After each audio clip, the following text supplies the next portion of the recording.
This is the story of Detroit's first lady, Big Kato, who made her name by being an aggressive hustler and a ruthless enforcer for Detroit 50 Boyz gang. The 50 Boyz were a small-time drug dealing crew based in southwest Detroit, led by Meech and Terry until the crew was rebranded as the Black Mafia family.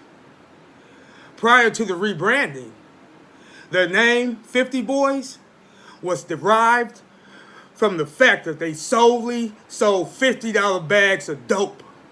This is Detroit Raw, Big Kato, 50 Boyz. All the work was left at our house. We was the workhouse. This is where everybody came and got everything. Nobody knew because my mother cooked for everybody, the whole neighborhood. Now my brother-in-law, E.D., he looked out for everybody. He shared the wealth. He got people in the game. Now Terry and Demetrius, that's why I got this on, representing you. But Terry and Demetrius came along with my brother-in-law, Edric, E.D. Kato met Demetrius in Southwest T via her brother-in-law, Edric, Ed Boyd, who had married her sister, Deborah. Soon Kato's home became the center of BMF's drug trade. Once they got up, God bless them, they branched out and went on their own. That's when they went down to the ATL. They came back and forth, but we were still rocking Southwest, River Ridge, and E-Course. They was mad about it because my brother-in-law had it all sold up, but everybody else was already out here selling. But they was mad because we took everybody customers. Kato played a crucial role as being the only one with a job. She could deposit drug money in the bank without arousing suspicion. However, the large amounts of cash she deposited soon raised eyebrows, forcing the brothers to start hiding money elsewhere. Sister name is Deborah. We were part of the 50 Boys and Girls.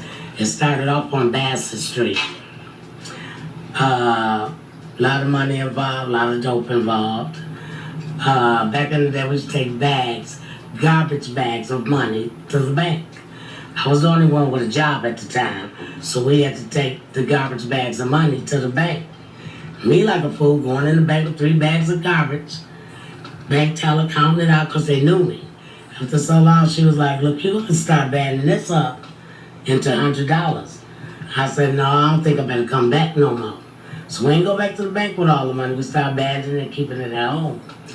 She also sold drugs and was a ruthless enforcer of the price hike from $20 to $50.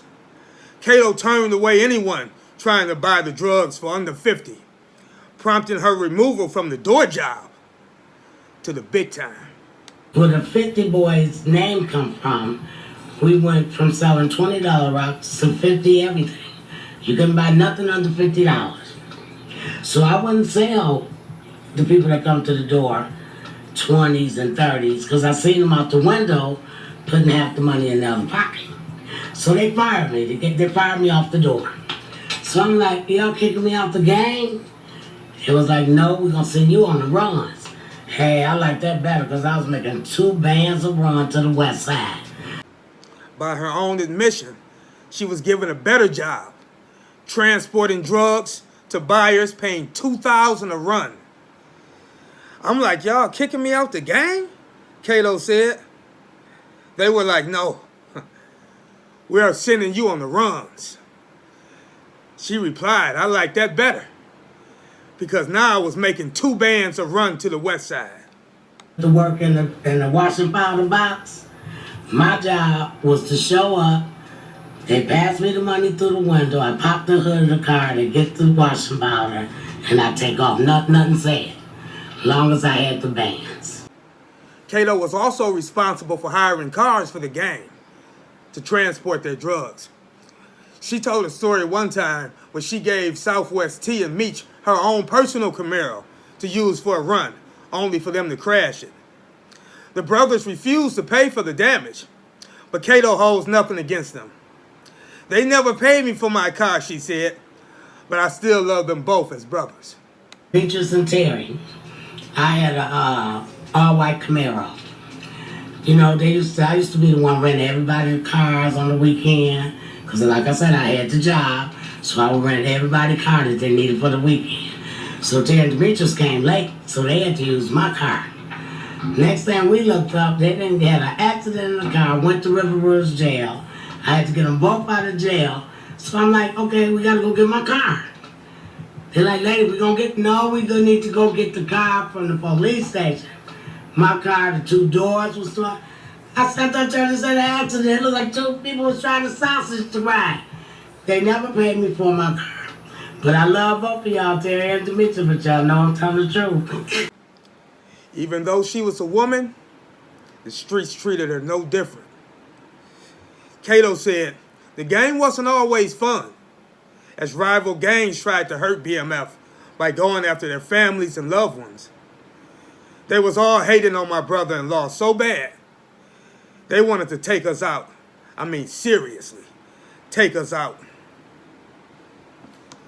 But the gang grew on to rebrand and become one of Detroit's biggest mafias, Black Mafia family.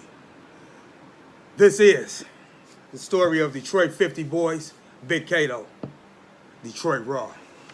Not like my brother-in-law, because he was the man around these neck of the woods. They was all hating on my brother-in-law so bad, which is ED, so bad. They wanted to take us out, seriously take us out.